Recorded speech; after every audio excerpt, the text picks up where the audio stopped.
102. Yeah, well, especially since Kathleen wrote a lot of her own personal checks for things in the very beginning, and which caused her to be overdrawn on her own checking account. Gosh.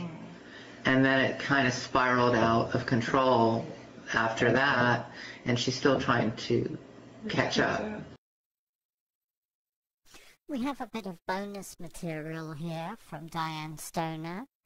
Sometime after the previous conversation interview was recorded, Dianne contacted the whistleblower and asked him to meet her at a local cafe, where she wanted to share the contents of a telephone message that had been left by Esther Michaels, who was the latest, greatest consultant that Miss West had sucked in as manager, as she sucked in the whistleblower John Watson before, Mike Hendrickson before that, a host of others after John Watson, culminating in Jeffrey Reynolds, CPA, in 2006. Because Mr. Reynolds was so corrupt and totally lacking a moral compass, of course he stayed around to join in with some of the crimes that she was committing, whereas most of the other consultants, having a moral compass, quickly decided to leave or were summarily dismissed or constructively dismissed when the occult predator realized that they were not going to play ball. So here is the message that Dianne recorded. The thing you need to pay attention to here is that John Watson, the whistleblower, had by this time announced that he was going to sue Devra West personally for constructive dismissal and fraud.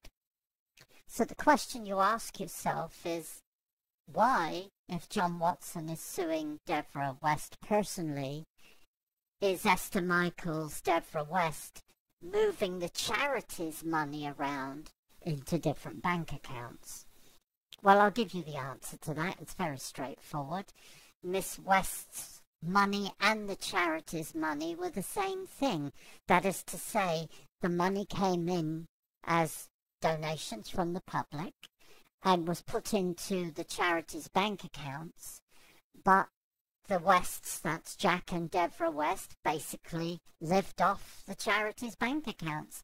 In fact, the whistleblower attested while in court that the charity's checkbooks had Jack and Devra West on them. They didn't even have the name of the charity on them. Put it this way, it didn't take the Secretary of State for Montana very long to realize that the Wests were defrauding the charity out of tens of millions of dollars. Here is the message that Esther Michaels left on Dianne Stoner's cell phone. Okay, it's recording. What's the date today, love? Sunday? Yeah, the 12th. Sunday, 12th of October? Yeah. I'm sitting with Dianne Stoner, who has been kind enough to share a telephone message that she received from Esther Michaels. On Saturday the 11th. Saturday the 11th.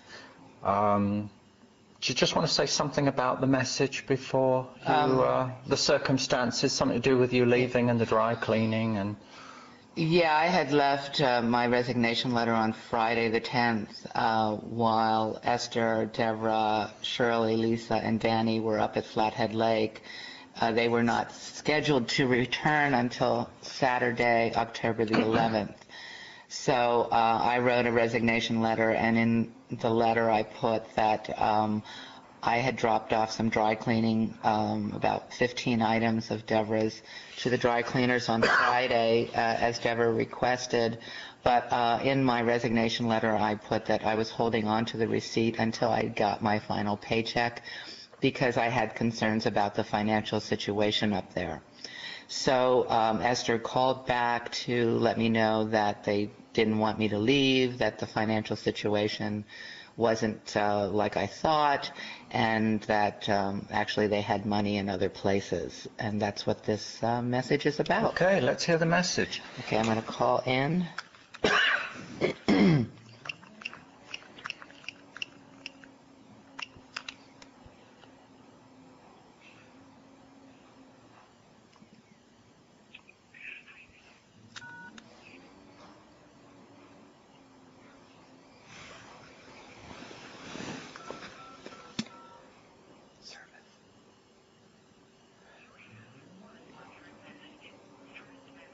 This is...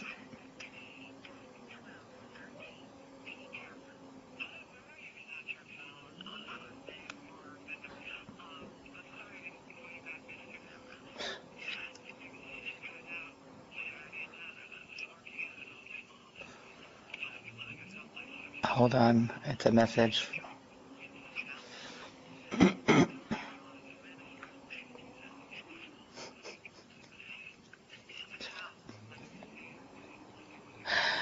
It's my friend Alice.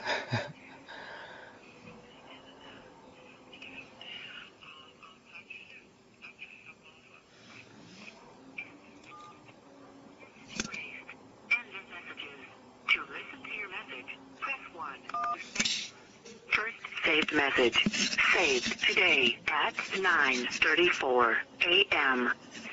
Hey, Diane, it's Esther. Give me a call and give. I'm just sorry to see that you're going to be leaving because we've had some very long conversations about your work and how I was really glad that you're staying on.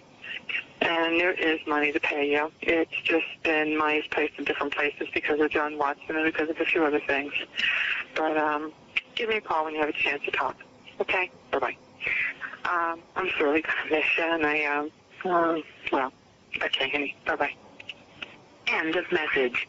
To erase this message, press 7 to save it. To keep it.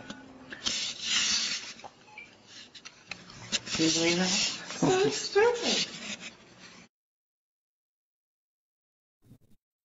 On my next YouTube video, number 13, what I'll be doing is basically putting up all of the emails and letters that the whistleblower received from ex-students and ex-employees of Miss West's. Many of them claiming to be mentally and physically abused, and some robbed. In the case of Rebecca West, where there are 10, 12 emails available, some of them quite long and detailed, it is clear that Miss West is running a cult. There's no doubt about it. What happened was she ran her cult in Victor after basically defrauding the whistleblower. Her charity was shut down, so she wrote to all of her mailing list saying that she was moving from the 5th dimension to the 7th dimension. In other words, from Victor, Montana to Lakeside, Montana, and that she could only take 12 disciples and only those who would commit 66% of their net worth to Miss West. What Miss West failed to say to her followers at the time was that she had about $2 million, maybe slightly less, of court judgments against her, and she was broke and looking to cull members of her herd to try and bring in as much money as possible.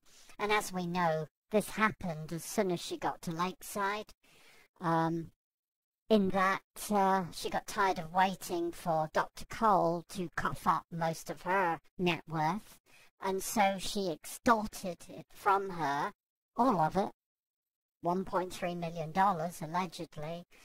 And the way she brought that to a head was by repeatedly organizing beatings, assaults, and to try and break Dr. Cole's spirit. All of this hidden inside the cult, and of course when news got outside, bottom feeders like Jeffrey Reynolds, Dr. Williams, and of course 3-decade-long liar for hire Jack West all put up statements on Miss West's website saying, oh, it was not true, and Jack West saying there's not a more virtuous woman alive. What a load of bullshit. Anyway, there'll be probably 50, 60, 70, maybe 100 letters being posted. They'll all go up on YouTube videos. Each video is less than 15 minutes long, so we should get 20 or 30 documents on each. So please look out for that. Please like my YouTube videos, and please help make them go viral. Somebody's life might depend on it.